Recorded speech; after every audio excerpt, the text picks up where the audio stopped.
Be here, and this is the real Southern California. It's this is the way LA should be. Okay, so I'm going to talk about new algorithms, and I checked how popular they are. So we'll classify them according to popularity on Google. This is time dependent. The first one, I'm going to talk about something called non-local means. Non-local means. Give examples, but it basically has a beautiful idea that images and contain redundant information. As I look around me, I see lots of faces and nothing personal, but you look alike, sort of. So if you take a little piece of this image that I am seeing and compare it to the rest of the image, what will be, if you take a face, then somebody else's face will have things in common with it. And that will be very useful for image processing because noise will cancel out and signal will get reinforced. So non-local means, and a lot of people did this, and as I said many times, the most important thing is to be the last person to discover something. So the last people to discover this and make a big deal about it was Morel, who's a great guy, Jean-Michel Morel and colleagues, Wadi's. Anyway, non-local means, and it has a grand total of 6,600, not so many actually, because it's only a couple of years old, Google hits. So in order to be fair, you have to put quotation marks. Otherwise, non-local means has about 10 to the 6 or something, because, you know. All right, next we have some certain iteration processes. Certain iteration methods, or whatever optimization. How about some optimization which is L1 based? So L1 type optimization. L1 is good, L2 is bad. You will find out. Euler had the right idea, Gauss ruined everything. But now there's a renaissance. And so a good example of, you can't put L1 optimization there, you won't get, it's too crazy. So if you put one of the new methods called linearized Bregman, people probably can't see it, but sorry about that. This is a very strange room, by the way. The orientation is bizarre. It's like an underdetermined system. Linearized Bregman has a grand total of 13,700 as of this morning. And what else do we have? We have total variation minimization. This is old. Minimization. And this has, what do we have here? Long order, 235,000. So above this should be, compressed sensing.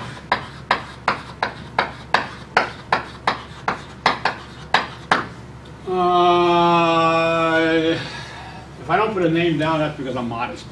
But if I do put a name down, it's somebody else. So compressed sensing is Candez, Tau, Donahoe, and probably Euler and Galileo. I'm not kidding, actually. They sort of knew it, but they didn't prove anything. Okay. And that has a grand total of 194,000. And now we get to the great stuff, which is old, and we'll talk about it today. Level set methods, now we're talking. And that has 1.860000. And finally, would you believe, I'm even going to write this word on the blackboard, wavelet, which I have a new respect for now. And that has 2.8 million. None of these things would have been on Google had Google existed 20 years ago. So lots of exciting things have happened in image processing over the last 2 decades, amazingly exciting things. And I'm going to talk about the newer ones, but I'll bring in some of the older ones also. So let's start with non-local means, and I'll start with some examples and try to explain how it works. Where is it now? The hardest thing for me to do is non-local. Here we go. Okay. So this is a couple of years old, but it's still current. It's joint work with some students and a colleague in neuroscience. The idea of non-local mean filtering. So I should tell you, a lot of you are novices in this business. So what are images? Images are, here's a TV screen, you have pixels, you know, 256 by 256 or something. And U is a discrete function, which is real valued. So U is greater than or equal to 0 or something, less than or equal to 256 or something. So U is the image. And U could be noisy. And in the bad old days, what people would do would take a pixel over here, take a pixel value, U of xi, yj, and replace it, update it as the average, 1/4 of its 4 neighbors. A terrible thing to do, but they did it. U of x. Well, you can just do a picture. Here we go. Here's this. Here are the 4 neighbors. Replace U by the average of its 4 neighbors, and that's primitive denoising. Very primitive denoising. That's like the Riemann integral. You look in physical, you look in X space. The idea of non-local means is the Lebesgue integral. You look in U space. Your average values of U, which look similar to each other. So like I said, I look at this picture and I see hair and noses and eyes and whatnot. And you take a patch and you compare it to other patches in a systematic way. So the noise cancels out and the signal gets reinforced. The results are unbelievable. I'm going to show you 3-year-old results. But there are people who are doing much better stuff now, and 3 years later, having perfected this. So denoising is almost a solved problem. It really is. It's astounding. By this simple idea of using redundancy in images. You can use dictionaries also. You can use families of patches from other images. And that's a little bit cheating, and that slows you down, but you can do that and the results get more and more sensational. So one more time is you replace U by an average of its values. And this is some kind of approximate identity, like some kind of convolution in U space.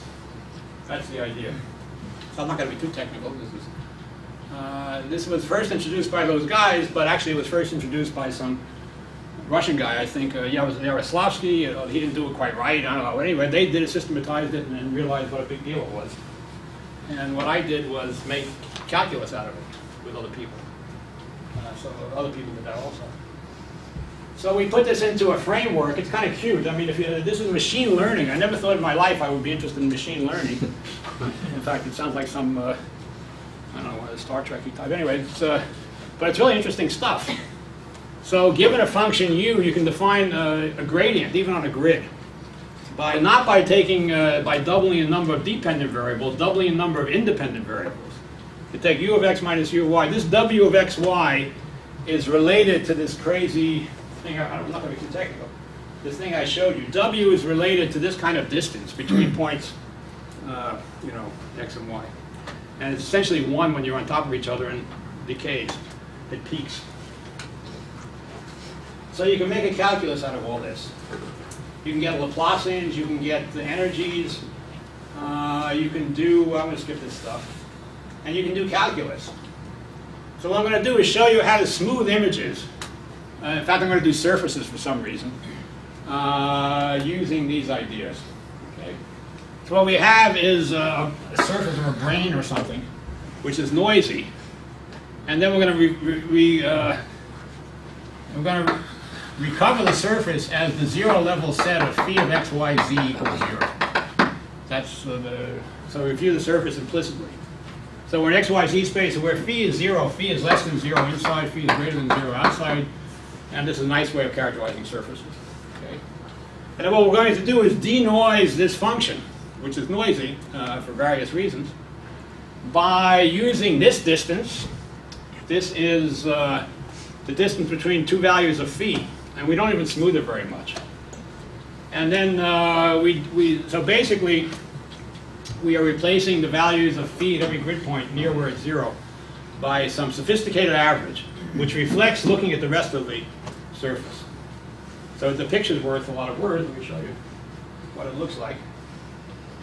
We're going to compare it to the old-fashioned method, which was total variation, which made me rich for a while. But this is much better. So here's a crazy image, which is just made up. It's a cube with lots of noise, but big noise, and this is all we are given. the function which is zero level set of this crazy cube. This is what we get using brand X, which solved the Reginald Denny case and all this stuff. This was a big deal for a long time. This is basically total variation type minimization. But as you can see, it screws up. It gives you flat pieces, nicely screwed up corners and edges. And look what you get nowadays. And this is 3 years old. You know, so starting from that crazy thing, which is totally noisy, without any fakery, this is the kind of stuff you can do just by reinforcing what's on the image. Okay, you replace the image by the average of values that are comparable. Noise cancels out, signal comes back, and great things happen. Okay, that's here is some real brain images. I don't know if you can see, they're noisy. Here is what we used to get. This is what we get now, and you can see much more detail. You don't lose the detail, and you reinforce the features in a nice way, and it's fast and easy to do. Here's the original shape. Let me show you some more. This is all brain stuff. Let's get some more interesting brains. Here, this is an easy case. This is, I mean, it's just a made-up city with noise, and this is what you get with last year's method, which is total variation, or last decade's method, which just to make me happy. This is what you get now. You're almost on the money, without any information except the original noisy image. You have to know what the noise is. No, nothing, zero. The definition of noise is such that it cancels out when you integrate it against something. But yeah, they don't have to know the type of noise, nothing. Just have that kind of moments canceling out. And these are not the best results by any means. There is some crazy people in Finland whose results are just unbelievable. The guy's name is Debug. Yeah, what? Isn't there some danger of losing fidelity if it's not noisy? You get back the same image more or less. It doesn't. Nothing much changes because you compare it to itself also. You know. So that's a good question. But actually, I'm going to talk about something similar later about when you do denoising, you on a smooth image, a clean image, you lose something, but not this way. Okay. So is the distance a universal function? Does it depend on the scales? Oh yeah, there's a parameter. That's a good question. This is not perfect. There's no rotational invariance here. There's a scale. There's a few parameters to be dealt with, which other people have done. Because a little dot can be an important piece of information, which can be wiped out by this kind of noise reduction. Could be, but if you have one dot and you're comparing it to the rest of the image, and there's one other dot, you will see it. You know. So yeah, I mean, you have to be reasonable. There's a parameter sigma also, which tells you how wide the window is. So if you made it narrow, you get all the dots, but you might lose.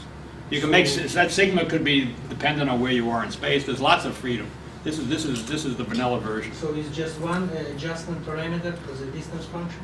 The one parameter is this convolution. E to the 9 is d divided by sigma squared. And then there's also a patch, the patch size. You know, you compare, basically you cut off a patch and compare it to other patches. But at this point in time, people have optimized these things. And these patches, and this is without rotational invariance, and even so, you saw we got corners and stuff like that. And, yeah, and so there are other people, just type in non-local means. I mean, you should see the results are incredible. Actually, about the term mean already something non-local. What does it mean, non-local mean? Non-local means that instead of looking at X space locally, you're looking at U space. And so the place where U is equal to your U is far away. You're scanning the whole image. That's what it means. We don't do it that way. You can actually scan the whole image in a sort of iterative way. That's what I do. But in principle, you're scanning the whole image. Okay, and that helps a lot. Redundancy gets picked up, gets enhanced. So I can talk a little bit about the math. Let me see this. Anything else I want to show you? There's some brains. This is real brain stuff. So I don't know if you can see it, but this is quite noisy, and it's real data. And this is your brain, or somebody's brain. It's, you know, looks pretty good actually, without any noise actually. And what else? Some more of this stuff. Okay, so let me show you a little bit of the math, not too much, how it works. Again, this is not so new, but it's fun. This is joint work with somebody else who is Guy Gilboa. Non-local operators for image processing. So non-local signal problems, you generalize PDEs. These look like PDEs. But here's the idea of non-local means, again, this repeated structure. There you are. It's repeated. So these things light up when they see each other. Wow, it's great. And the noise cancels out. And if you do it with dictionaries, the results are even more sensational. So it becomes an issue of getting the sparsest thing. There's a lot of work being done. There's a connection between all these different things. Non-local means is connected to optimization in the sense that you would like to get a good basis of patches if you have a dictionary. So you want to minimize something, you know, and get the best possible dictionary. And people have worked on that. So here's the motivation for non-local operators. You want to reuse. There's a huge amount of history here. God knows what. This is supposed to show you how well it works, but I'd rather do at this point, I'd rather do the math. So here's the idea one more time. It's very cleanly written in a 5-year-old paper by these guys, Buatis, Cole, Morel, where you replace U by, you have a noisy image F, and you replace U, they do it in one sweep by this crazy non-local average of U. It looks like a Gaussian, except it's a Gaussian in F space. F is the noisy image, okay? And you can discretize it. Okay. That's basically the idea. But that's a little bit messy because you have to go all over space and slow. So we have, and also I would like to use this type of idea as a regularizer for inverse problems. Not just for denoising images, but actually as some kind of, get some kind of calculus where you can get a gradient, minimize the absolute value of the gradient, things like that. So we're going to do that here. Okay. So there is the non-local means definition. And you can think about a convex regularizing function where W, this W in real life is basically this exponential. It's in fact the square root of this exponential or something. That's basically what W. So how often do you do this procedure? Do you take one average and that's it? That's what they propose, but that's actually slow because you have to go all over the image. So if you take U and then put it again to this filter, what do you get? U, more or less. More or less. It doesn't change much. Somebody asked me that. What happens if you take a clean image and do it? You don't ruin it too much. But this is... I mean, can one show that there's a fixed point for this procedure, that really you converge to the real thing? No, I don't think it is. But there are other ways of looking at it. Okay, so this is what they propose. That's not what we do. We build a calculus out of it. It seems to be more efficient. And you can also extend it. So the calculus is the following. You have this W of xy. You're living in y space, which is two-dimensional, or x space. We're in R2, let's say. This is 4 dimensions now. And this function is a function of phi of x, phi of u minus phi of y. You can do Euler Lagrange on that and compute derivatives and develop a calculus with this W. And the calculus should have something to do with real calculus. There should be gradients and stuff like that. So anyway, one more time, this is the weights. Look at this nice leaning tower. You can see that you're going to light up and recognize different pieces of the image. And here you are, there's lights. Okay. Take a patch, lights, dark, light, dark. These light things contribute to your image and enhance it, and noise cancels out. And this is invariably true in images. So you can get a functional this way. I mean, if you minimize u of x minus u of y squared times w of xy, you can get a, this is going to be a Laplacian. This is the machine, this is the non-local Laplacian, would you believe? And I'll explain why in a minute. So this is like minimizing grad u squared, except you have a weight. And there's lots of properties of this thing, which I will skip. It's like Laplacian. So linear diffusion would be just ut equals this thing. I'll skip some of that stuff. There are no surprises. It behaves like a heat operator, except it's much more useful. You can do variational methods. I'll skip this. We're going to just get to where the calculus starts. There's the weight. The weight has to look like this. We take the weight, which is this exponential, cut off by a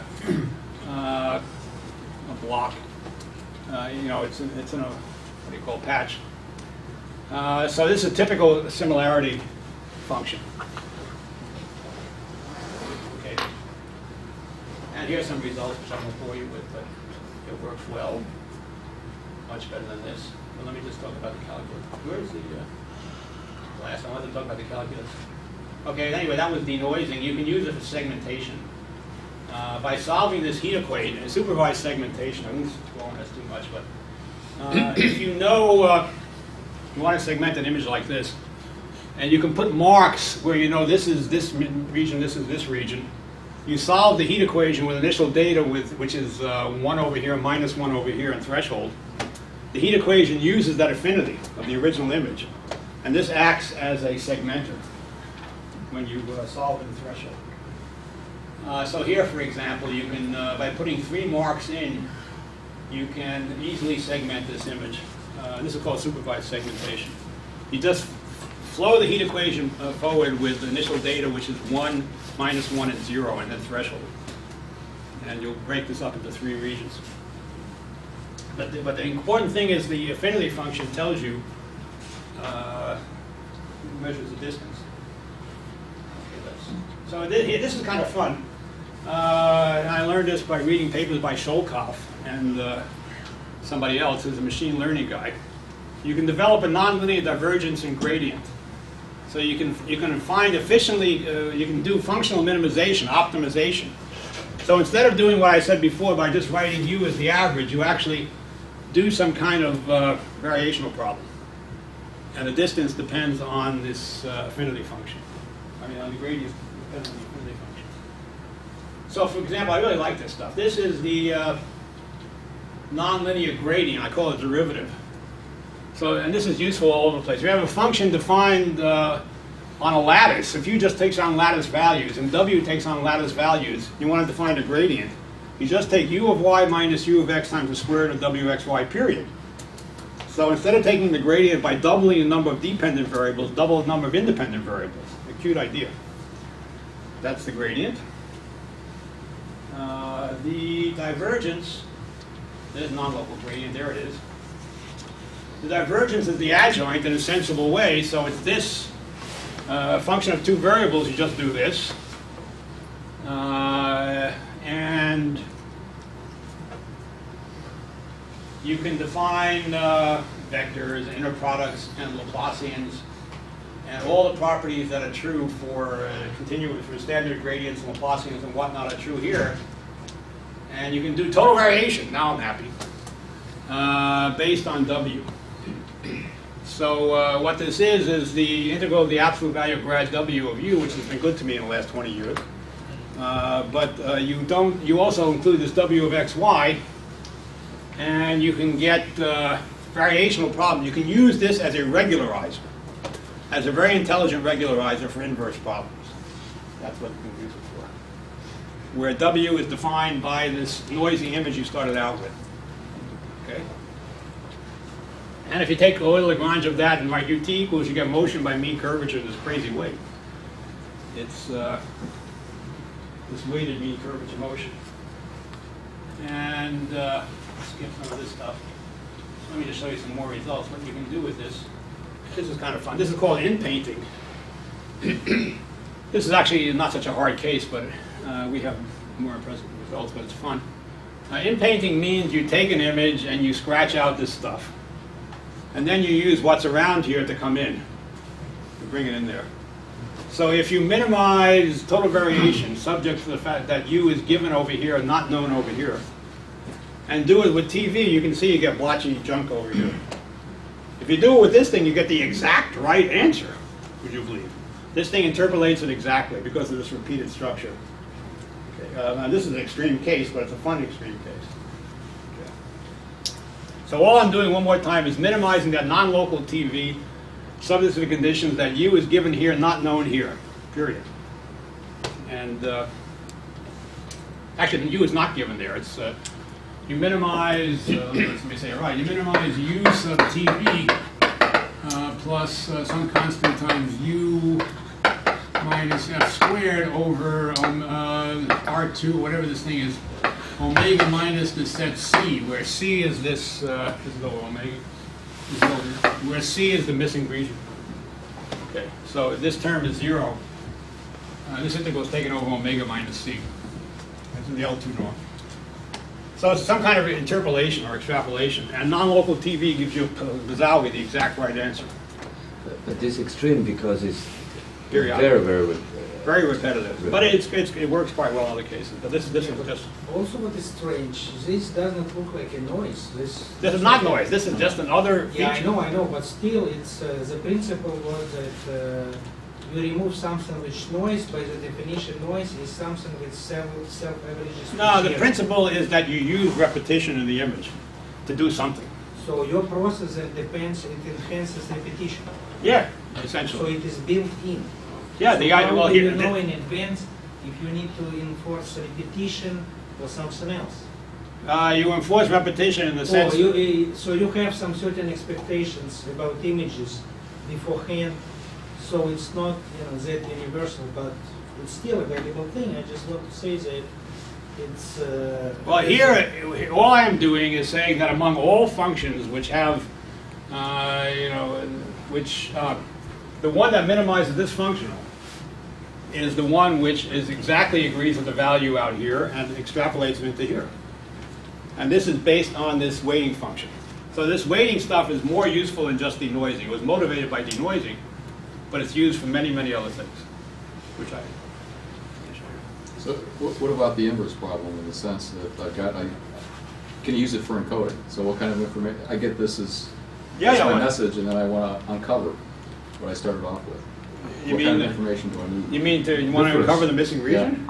Yeah, you want to remove the missing region. So. But for encoding, I'd want to do the reverse. Encoding, I haven't think about it. I mean, this is useful for everything, so I haven't thought about it. You mean talking about compression? Yeah. Well, I mean, compression, the best way to do compression using these ideas is to get a basis of patches, which resembles what you were looking for. Get the sparsest possible, and I'm going to talk about that if I have time, the sparsest possible basis of patches that agree with what you're looking for. That's the philosophy. You develop a dictionary of things which are essentially matching what you started out with to get the best one. And that's related to L1 optimization and that stuff. Okay, so I'm almost finished. Yeah. Get back to my earlier question, maybe I'm just not understanding something. How do you recognize that imprinting is something that you don't like? Oh, no, that's the part of the deal. You're given that. You're given a scratchy image that your grandfather or something with a missing piece, and you want to input what's missing. That's the problem. Maybe not your grandfather, but then somebody. So you say in advance you know that it was scratched. Yeah. So your process filtering looks for scratches, so to speak, and removes it. No, not here. This is actually doing some kind of interpolation. No, I know, but it's done in a universal way. But still, you say you know that it was a scratch, and roughly. And so This is the rules of the game. This is called impainting. This is what artists actually do. And the first person to make an image processing thing out of it was Shapiro and his gang in Minnesota. And this is a different way of doing it. So the location of the scratches are known. Yeah, that's all. Not the values. Nothing's known there. There's no information. If you're trying to, say you're trying to denoise something like an MRI, and You'll see it in 2 minutes. But if you were looking for something that wasn't supposed to look like the rest of it, would this method mask that irregularity? No, because you would use that, as long as it wasn't too noisy right there, you'd have that patch which contains that thing. So it would not be zapped out. So you wouldn't try and make that patch look like the other patches that are... Well, you'd use information from the other patches, but as far away, the contribution is very small. It always adds up to 1.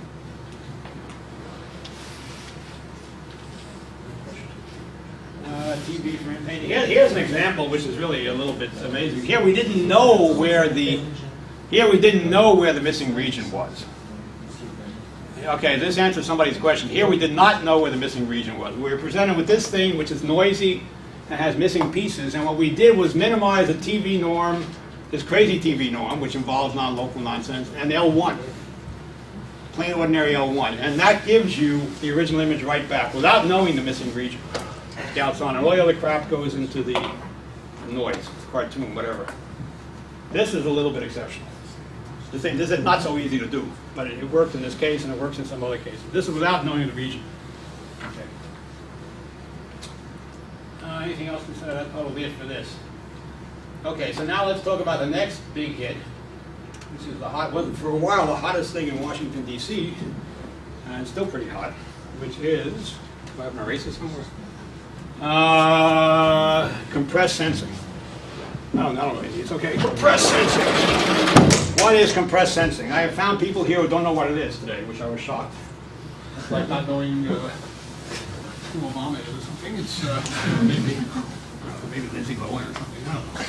But compressed sensing. What is compressed sensing? This is a big deal. Compressed sensing is the following thing. You have basically you are given some measurements, linear measurements, AU. These are known. AU equals F. For example, you sample the Fourier transform of the discrete function. The discrete function has 256 grid points. You sample it at 12 places. Only 12 places, 14 places. That's it. You sample the Fourier transform.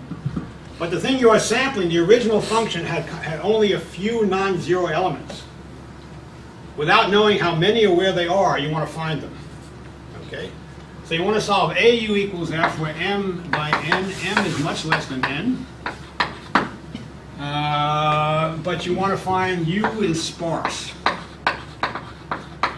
which means you want to minimize the U0 norm. It's not a norm. But you want to minimize the number, among all solutions of AU equals F, you wish to minimize the number of non-zero components among all solutions.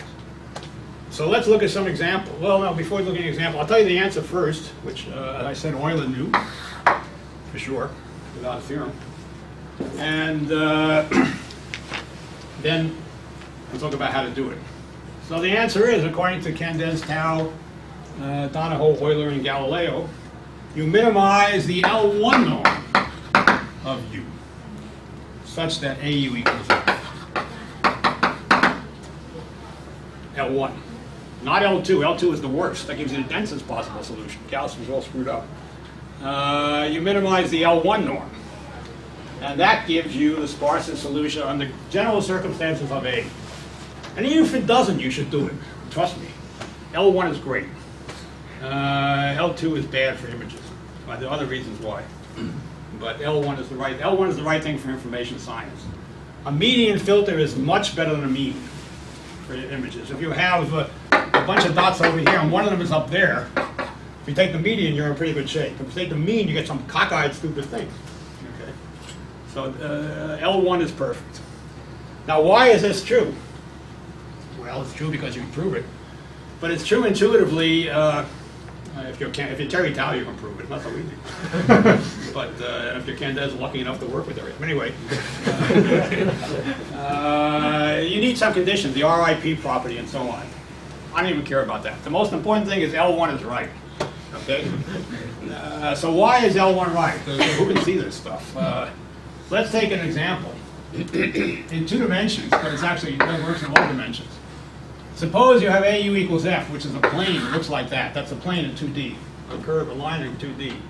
If you look at the L2 ball, the L2 unit ball, and blow it up until you hit this, the probability is 1, you will hit it not on an axis.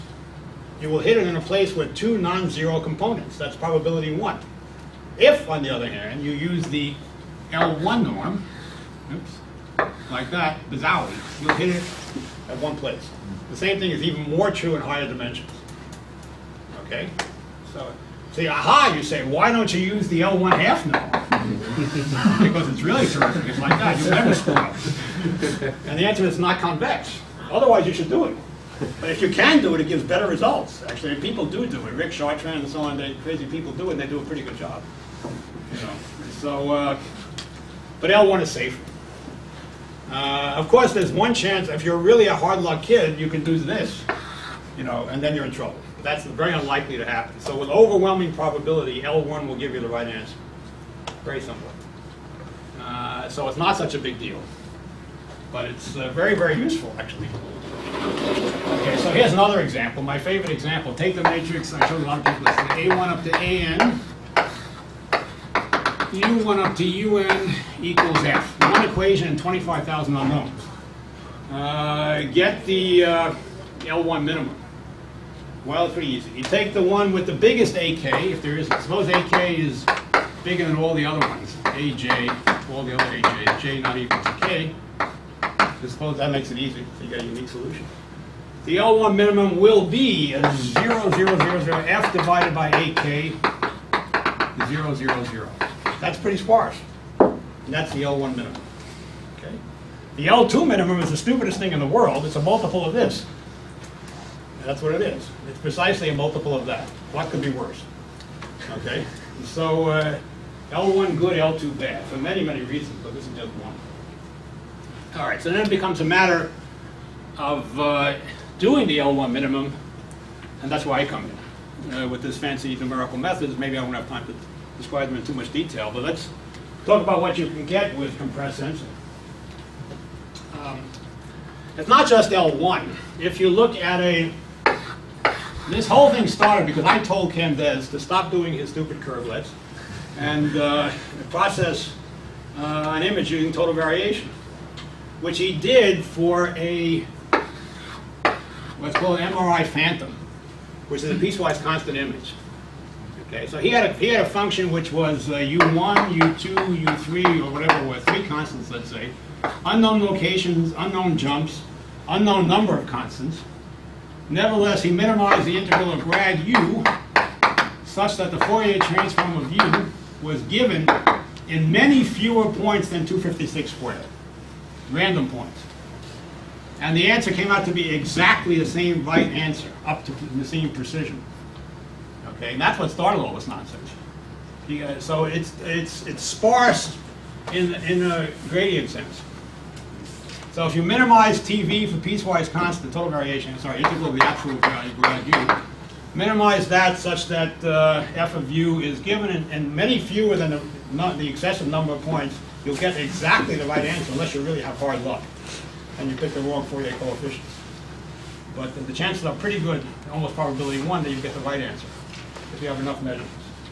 Ain't that cool? Okay. So this is obviously useful for MRIs. That's what you're doing for MRIs. Except it's not piecewise constant, but almost. So let me show you this MRI stuff. Okay. This is one of my few non-Chinese students. Well, we gave him a Chinese name. Shi Jin is both names. Okay. Compressed sensing MRI. He's a really smart kid. Okay, so let's talk about that a little bit.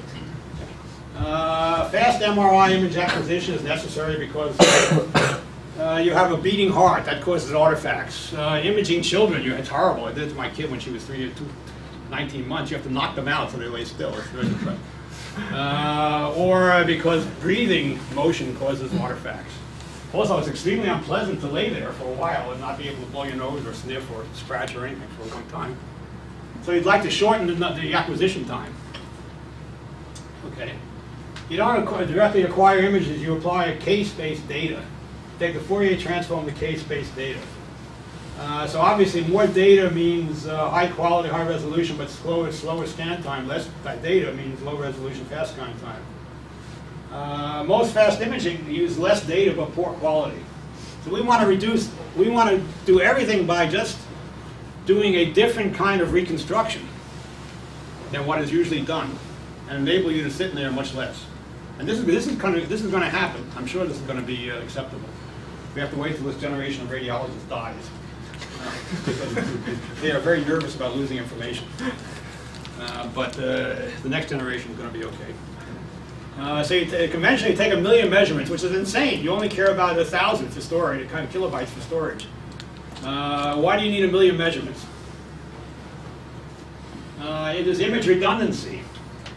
You can use the information, if it's smooth, you can use information in a sensible way.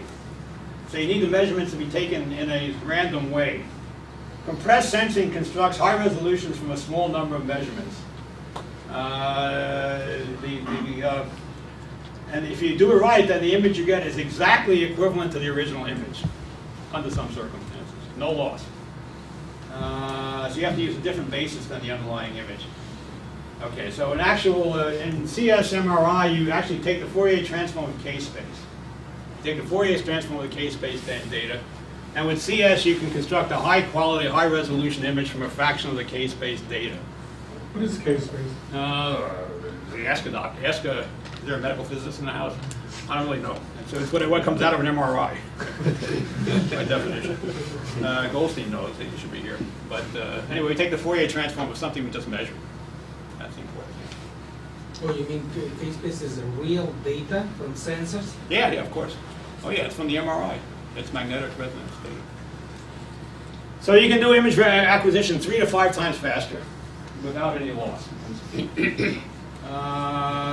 So what we did here, our job is to get fast methods to solve these problems. So maybe tomorrow, whenever I get one of these lectures, I'll show you how the algorithms work to do that. But these are new algorithms that enable you to minimize total variation as fast as taking an FFT practically. Okay. So you use total variation regularization because these things are almost piecewise constant and they're almost and they're sparse in that sense. Okay. So here's some silly trivial example. This is piecewise constant data. This is what people used to do, would you believe, was replay whenever they had an unknown Fourier coefficient, they put a 0 there. And this is what they would get, which was terrible. This is what you get with wavelets. You can do better now with wavelets.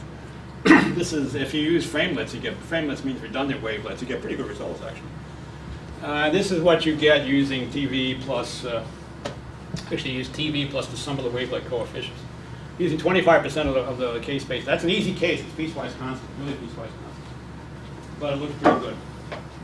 So whereas this is a real MRI, this is not piecewise constant, there is some slope. This is the original, this is 30% of k-space data doing this silly 0 coefficient business. This is 10 iterations, which is a millisecond or something of the no, I'm exaggerating, but it's very fast. And this is reconstruction completely, which scares radiologists because it looks better than this one.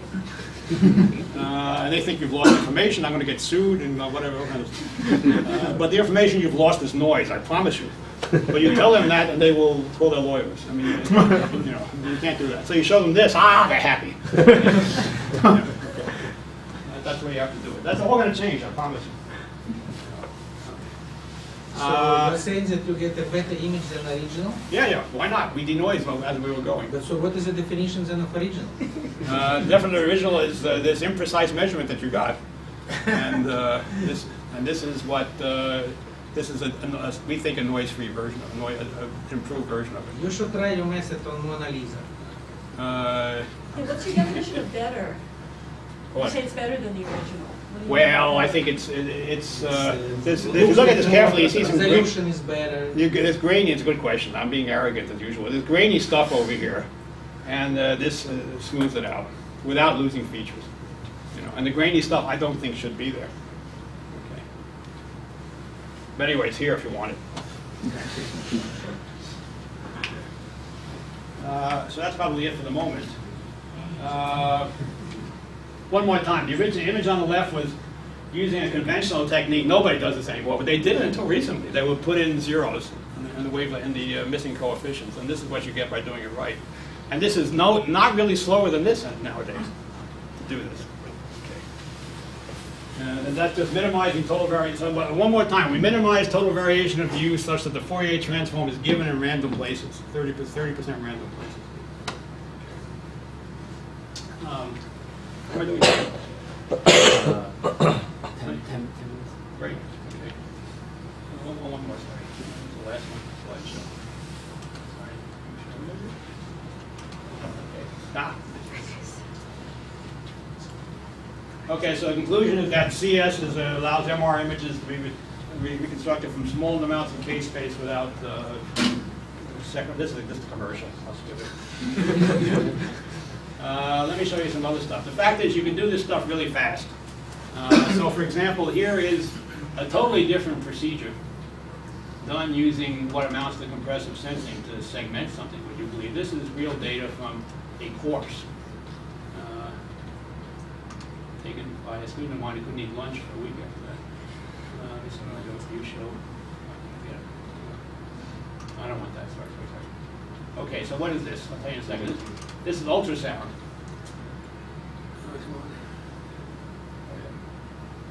You probably can't see it. No, I'll rerun it again. Okay. There we go. What is it? Just no compatibility between the. Okay, here we go. The red dot is where the tip of a needle is in a noisy ultrasound machine.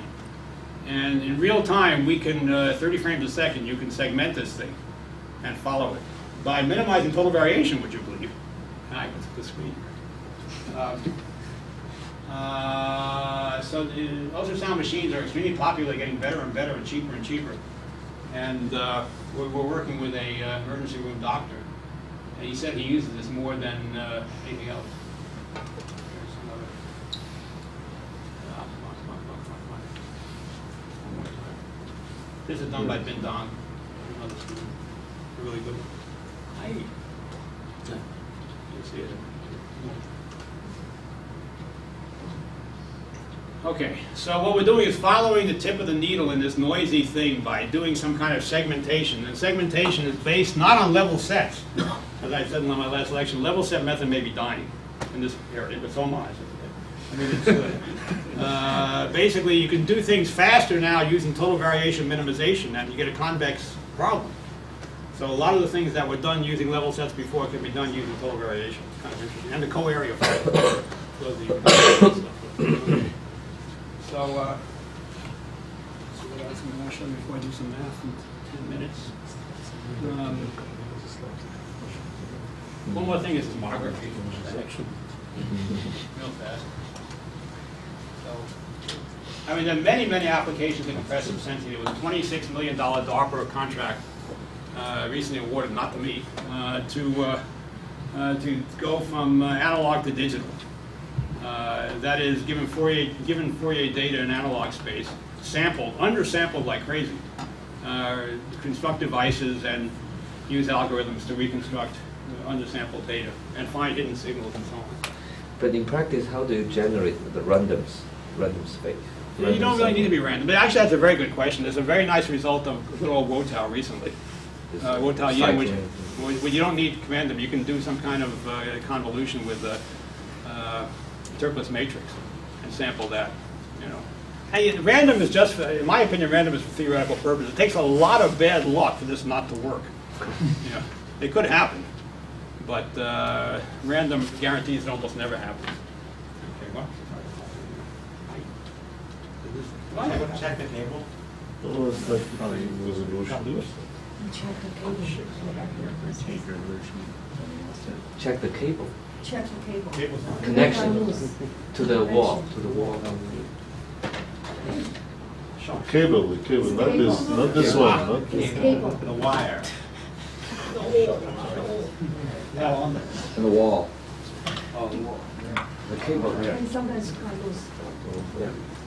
This is not the language of the resolution. So She just didn't understand. Is that because I switched to resolution? Who knows about computers? No, you try to just We open the window button, so it the same thing you did before to display the. functionality.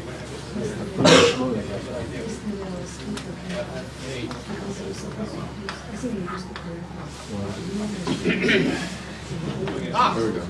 Sorry, guys. Oh, coming back, right? It's just okay, it's okay. It's okay. Adjusting this. I don't see it over here, though. One more time. This is O2. This is the jack lines from. There we go. Now Seems Seems to be symmetric. I can't. Oh, no, it's like yes. One more time. It already has to be right. But it was working. Okay, great. Now you see it, now you don't. No, I don't. Random. Random is All about. right, okay, give me 2 more minutes then. So what we're going to do next, tomography.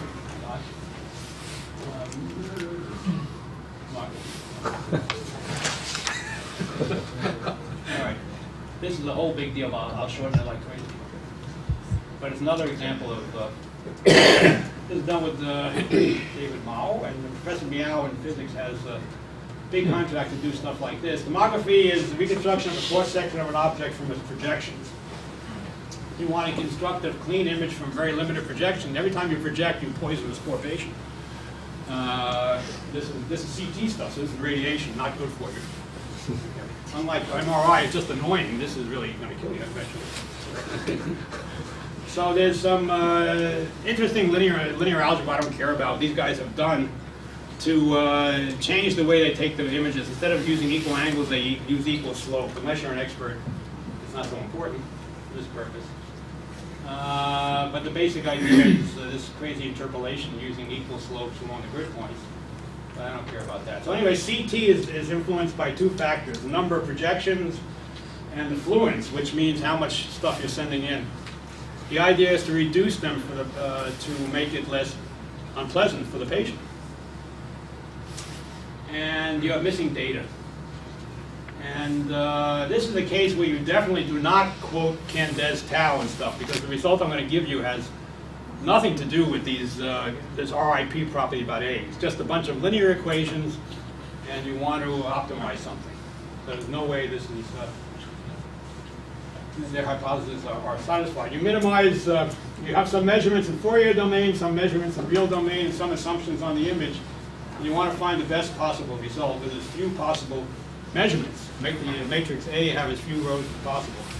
And also the intensity should be lower. So when you're finished, you wind up with some crazy set of linear equations. And you regularize it. I don't know why my student is so open-minded he put these possibilities in there. Never use the first one. At least not my preference. Okay. The other ones aren't so bad. The wavelets are pretty bad, but they're getting better. You minimize you minimize the total variation such that whatever J of U is, okay, such that AU equals B, and you do with this Bregman iteration, which I'm now going to describe for the first time. Bregman is alive and well. Did this in 1967. It's the only thing he ever did, apparently. He has a job in the desert over there in Israel, and all of a sudden he's famous. So what he did was, what it amounts to is the following. You would like to solve the problem, minimize J of U such that AU equals B. What I did was, or with my colleagues, is reduce it to a sequence of unconstrained problems, minimize J of U plus 1/2 AU minus B squared. And you can do that by a sequence, by minimizing J of U plus AU minus BK squared, where BK is equal, plus 1 is equal to what it was before, plus the error you just made. So you add back the error. How do you like that? You take the error and you add it back to the function, which is a little counterintuitive. And it took me about a day to convince myself that I didn't integrate by parts incorrectly. But anyway, yeah, that's what happens. You add it back. And you can show that this thing converges like a shot. If this is BV or L1 or something, you'll get there in no time. If it's L2, then it doesn't go so well. There's something special about Bregman and L1. And I'll characterize that in my lecture tomorrow, if anybody's here. So this is not an original idea. I mean, writing it this way might be slightly original, but Bregman iteration is a subclass I found to my dismay. All this stuff was done 30 years ago under different names. There's augmented Lagrangian, there's alternating direction method of multipliers, there's many things which this is a special case of. But this works sensationally well because of L1, or because of BV. If you do this for L2, which was done by Glowinski and his Navier-Stokes books and so on, it ain't so great. It doesn't do anything special because Navier-Stokes is basically L2. But this is L1 and it's sensationally fast. And easy to implement for various reasons, which I'll describe. Anyway, that's what you do. I'm not going to say how, so I'll skip all that. You can solve it very quickly and precondition. I just want to show you some results. Okay, so obviously what I'm going to show you is what we do versus filtered back projection. This is a very old-fashioned classical method to solve this problem.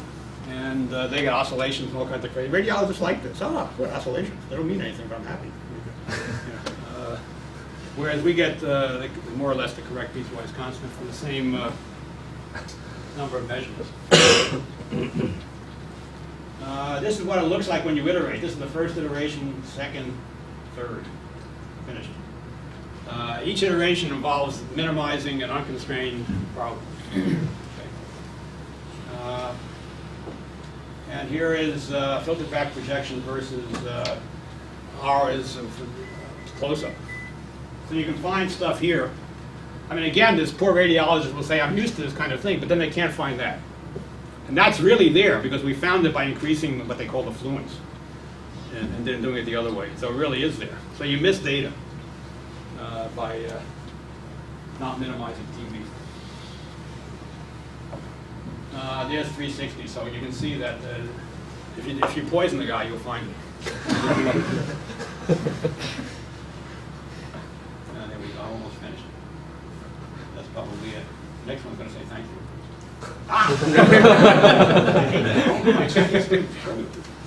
Okay, so maybe that's it. I mean, basically, tomorrow I will talk about some of the details. In particular, I'm really most turned on by linearized, by Bregman stuff, L1 minimization, and compressed sensing. There's a whole optimization talk prepared for you tomorrow. Okay.